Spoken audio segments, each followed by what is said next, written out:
Tous les super prédateurs de cette planète sont adaptés pour chasser au sein d'un type particulier d'écosystème et, au fil du temps, ils ont évolué pour cibler un type de proie spécifique. Certains sont des prédateurs généralistes, capables de passer d'un animal à l'autre selon les opportunités et les conditions, tandis que d'autres sont bien plus spécialisés et se concentrent sur un petit nombre d'espèces seulement. Pourtant, même si la plupart des grands prédateurs sont physiquement capables de tuer un humain avec facilité, la plupart d'entre eux ne considèrent pas réellement les êtres humains comme une source de nourriture habituelle. La raison est simple, mais aussi profondément troublante. Les humains ne sont pas comme la plupart des autres animaux de cette planète. Notre comportement est étrange, imprévisible et difficile à interpréter pour les prédateurs sauvages. De nombreux animaux semblent fascinés par nous, tout en étant incertains. Ils peinent à décider si nous sommes dangereux ou inoffensifs. Pour cette raison, certains prédateurs choisissent de nous éviter, tandis que d'autres nous ignorent simplement. Les orques, par exemple, sont célèbres pour n'avoir jamais tué d'humains à l'état sauvage. La plupart des espèces de requins, quant à elles, n'attaquent pas les humains par volonté délibérée de nous chasser. Dans de nombreux cas, ils frappent par curiosité ou par erreur d'identification. C'est pourquoi ils ne poursuivent souvent pas l'attaque après la première morsure. Bien sûr, il existe des prédateurs qui ont tué des humains. Les ours bruns le font parfois, mais pas toujours parce qu'ils nous voient comme des proies. Une mère ours peut attaquer si elle croit ses oursons menacés. Un ours affamé peut cibler une personne par pur désespoir. Et à travers l'histoire, certains animaux individuels sont devenus tristement célèbres en tant que mangeurs d'hommes. Mais le fait que ces cas soient si clairement mémorisés, nommés, enregistrés et racontés montre à quel point ils sont réellement rares. Dans cette vidéo, cependant, l'accent n'est pas mis sur les prédateurs qui attaquent par accident, par peur ou par désespoir. Il est mis sur quelque chose de bien plus restreint et de bien plus dérangeant. Les animaux qui voient directement les humains comme de la nourriture. Des prédateurs si dominants qu'ils ne craignent aucune autre créature et qui, dans les bonnes conditions, sont prêts à nous chasser comme n'importe quelle autre proie. Le premier d'entre eux nous emmène vers le nord, dans l'Arctique. 1. L'ours polaire, le prédateur qui ne craint rien. Le premier prédateur de cette liste nous emmène dans l'Arctique. L'ours polaire est le plus grand ours vivant, ainsi que le plus grand prédateur terrestre sur Terre. Il est étroitement lié à l'ours brun et peut même s'hybrider avec lui, mais il s'en distingue tant par sa taille que par sa dangerosité. Le plus grand ours polaire jamais enregistré a été abattu en Alaska en 1960 et pesait un peu plus d'une tonne. Les ours polaires vivent principalement sur la terre ferme et sur la banquise. Et parce que leur vie dépend si lourdement des écosystèmes marins, ils sont considérés comme des mammifères marins. Ils chassent dans l'un des environnements les plus impitoyables de la planète. Dans l'Arctique, il n'y a presque nulle part où se cacher, nulle part où ramper sans être vu, et nulle part où organiser le genre d'attaque furtive sur laquelle comptent de nombreux autres prédateurs. C'est l'une des raisons pour lesquelles moins de 2% des chasses à l'ours polaire sont couronnées de succès. Et pourtant, malgré ces probabilités, les ours polaires restent des chasseurs remarquablement inventifs. Ils peuvent traquer des proies sur terre, sur la banquise et même dans l'eau, bien qu'une grande partie de leurs proies soit la plus rapide qu'eux, à la nage. Ils survivent non pas par la seule vitesse, mais par la patience, la créativité et une persévérance implacable. Les ours polaires sont des hypercarnivores, les plus carnivores de toutes les espèces d'ours. Ils se nourrissent d'une grande variété de mammifères, mais leur proie principale est constituée de pinnipèdes, en particulier des phoques. Parfois, ils s'attaquent aussi à des mammifères terrestres, et ce sont des charognards très efficaces lorsque de grandes carcasses sont disponibles. Leur odorat est extraordinaire. Ils peuvent détecter leurs proies habituelles jusqu'à 32 km de distance, ce qui signifie également qu'ils peuvent localiser des animaux morts d'encore plus loin. Dans un paysage où la nourriture est rare et les conditions brutales, cette capacité peut faire la différence entre la survie et l'inanition.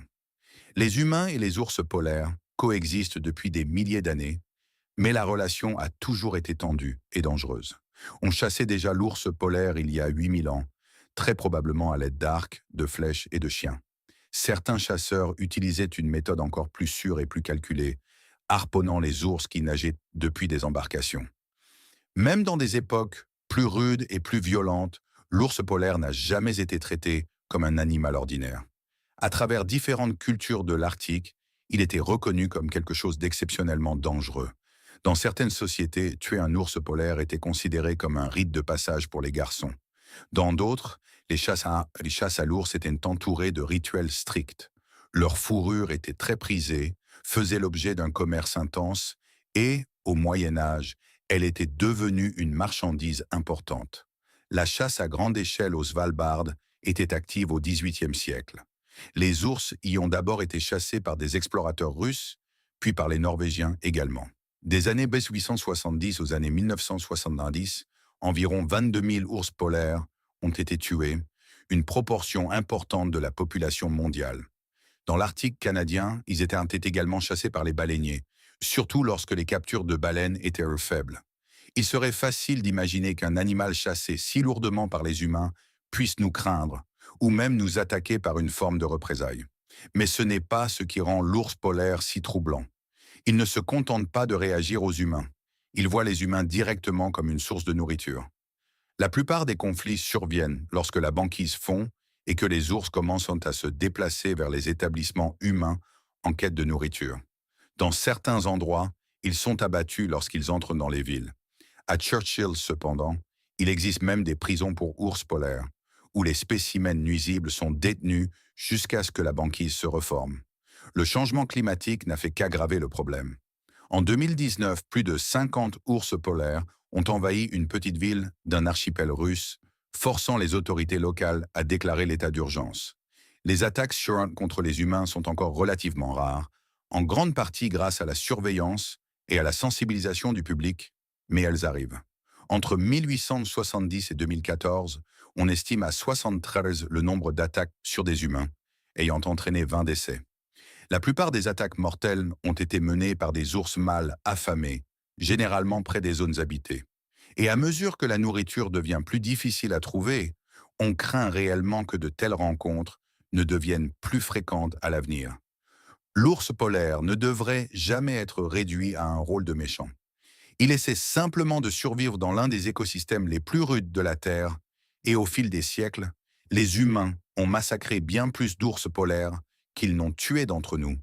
Mais cela ne change rien au fait qu'il reste l'un des très rares superprédateurs qui chasseront activement l'homme, et l'un des encore plus rares qui ne craignent rien d'autre sur la planète. 2. Les crocodiles. Des tueurs silencieux qui nous voient toujours comme de la nourriture. Les crocodiles sont un vaste groupe de reptiles présents en Afrique, en Asie, dans les Amériques et en Australie, et dans beaucoup de ces environnements, ils se situent fermement au sommet de la chaîne alimentaire. Ils se présentent sous une grande variété de formes et de tailles, et tous ne représentent pas une menace sérieuse pour l'homme. En fait, il est souvent possible de dire ce qu'une espèce de crocodilien a tendance à manger simplement en observant la forme de son museau. Les espèces qui se nourrissent principalement de poissons ont généralement des museaux longs et étroits, tandis que celles qui chassent des animaux plus gros ont tendance à avoir des mâchoires plus larges et plus robustes, conçues pour la force. Malgré leur réputation de tueurs stupides, les crocodiles sont bien plus complexes qu'on ne les dépeint souvent.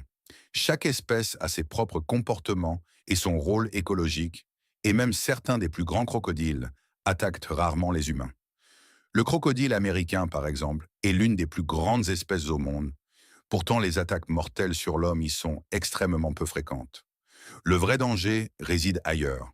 Les crocodiles les plus meurtriers se trouvent en Afrique, en Asie et en Australie, le crocodile du Nil se distinguant comme l'un des prédateurs les plus létaux de son habitat naturel. Dans la nature, les crocodiles du Nil sont des super prédateurs qui ont très peu d'ennemis naturels. Ils ne sont qu'occasionnellement tués par des animaux tels que les hippopotames, les éléphants ou même d'autres crocodiles. Leur stratégie de chasse est d'une efficacité brutale. Ils attendent près du bord de l'eau et frappent avec une vitesse incroyable lorsque de grands mammifères viennent s'abreuver. Les individus plus petits peuvent se nourrir principalement de poissons, mais les adultes ayant atteint leur pleine taille sont capables de terrasser des proies bien plus imposantes avec facilité. Ce qui les rend particulièrement dangereux pour l'homme, ce n'est pas seulement leur force, mais leur proximité. Dans de nombreuses régions d'Afrique, les crocodiles du Nil vivent aux côtés des populations humaines, et ce chevauchement conduit à des rencontres fréquentes. On estime qu'ils sont responsables d'au moins 200 décès humains chaque année, bien plus que les lions. Et pourtant, beaucoup de ces incidents ne sont pas signalés, ce qui laisse supposer que le nombre réel pourrait être encore plus élevé. Il existe également des individus qui deviennent tristement célèbres. L'un des plus connus est Gustave, un crocodile géant qui aurait vécu le long de la rivière Rusizi et du lac Tanganyika. Au fil du temps, il a acquis une réputation presque mythique, des rumeurs affirmant qu'il avait tué entre 60 et 300 personnes. Des rapports ont suggéré qu'il avait été tué en 2019, mais aucune preuve solide ne l'a jamais confirmé, et certains pensent qu'il pourrait être encore en vie. Si le crocodile du Nil est l'un des plus meurtriers, le crocodile marin est quant à lui le plus grand. Il peut habiter des environnements d'eau douce, saumâtre et marine, et sur l'ensemble de son aire de répartition, il mangera presque tout ce qu'il croise. En tant que prédateur en embuscade, il compte sur la vitesse et la surprise, frappant si rapidement que les humains n'ont souvent pas le temps de réagir. Face à un animal aussi puissant, les chances de Maroon de s'échapper sont infimes. Dans des endroits comme l'Australie, les attaques sur l'antenne sont relativement rares grâce à une forte sensibilisation et une gestion efficace. Mais dans d'autres régions, particulièrement en Asie du Sud et du Sud-Est, les données fiables sont plus difficiles à obtenir et les rencontres mortelles pourraient être plus fréquentes qu'on ne le rapporte. Contrairement à certains autres prédateurs, les crocodiles marins n'hésitent pas. Ils voient systématiquement les humains comme des proies potentielles, ce qui rend la coexistence beaucoup plus difficile. Il y a eu de nombreux affrontements entre les humains et les crocodiles au fil des ans, certains d'entre eux teintés d'exagération ou de légende. Une histoire souvent citée prétend que pendant la bataille de l'île de Ramree en 1945, des crocodiles marins auraient été tués des centaines de soldats, bien que les estimations modernes suggèrent que ce nombre a probablement été gonflé. Plus récemment, en 2018, environ 600 personnes en Indonésie ont tué 292 crocodiles après qu'un homme a été mortellement attaqué, illustrant à quel point ces conflits peuvent devenir instables. Des rencontres comme celle-ci imposent un changement de perspective. Nous aimons souvent nous considérer comme séparés du monde naturel, comme si nous nous élevions au-dessus de lui. Mais en réalité, cette séparation est fragile. Au mauvais endroit, au mauvais moment, nous ne sommes pas différents de n'importe quel autre animal au bord de l'eau. Nous pouvons devenir une proie tout aussi facilement que n'importe quoi d'autre. 3. Les grands félins. Quand les prédateurs deviennent des mangeurs d'hommes. Les grands félins comptent parmi les prédateurs les plus redoutables sur Terre, et dans leurs habitats naturels, ils n'ont que très peu à craindre. Pourtant, tous ne représentent pas le même niveau de danger pour les humains. Certaines espèces, comme la panthère des neiges, ne constituent que rarement une menace à moins d'être acculées ou de se sentir directement menacées. D'autres peuvent n'attaquer que des individus paraissant faibles ou vulnérables. Mais historiquement, les attaques mortelles par de grands félins étaient bien plus fréquentes qu'aujourd'hui, et certaines régions ont connu un nombre particulièrement élevé d'incidents. L'une des zones les plus durement touchées était le sous-continent indien. Entre 1875 et 1912, on estime que près de 12 000 personnes ont été tuées par des léopards rien qu'en Inde. Ces chiffres sont bien inférieurs aujourd'hui, mais des attaques modernes se produisent toujours, souvent à cause du chevauchement croissant entre les établissements humains et les habitats sauvages. À mesure que davantage de terres sont consacrées à l'agriculture et au bétail, les rencontres entre humains et grands félins restent un problème persistant. Les lions, malgré leur taille et leur force, ne ciblent généralement pas les humains. Dans la plupart des cas, ils préfèrent chasser leur proie naturelle. Cependant, il y a eu des exceptions rares et célèbres. L'un des incidents les plus connus a eu lieu en 1898, lors de la construction du chemin de fer Kenya-Ouganda, près de Tsavo. Deux lions mâles sans crinière ont commencé à attaquer les ouvriers, et au fil du temps, on a dit qu'ils avaient tué des dizaines de personnes, bien que le nombre exact reste incertain. Les lions ont finalement été abattus par John Henry Patterson, qui a plus tard documenté les événements. Il existe plusieurs théories sur la raison pour laquelle ces lions ont commencé à cibler les humains. L'une d'elles suggère qu'une épidémie de peste bovine avait dévasté leurs proies habituelles. les laissant désespérés et affamés.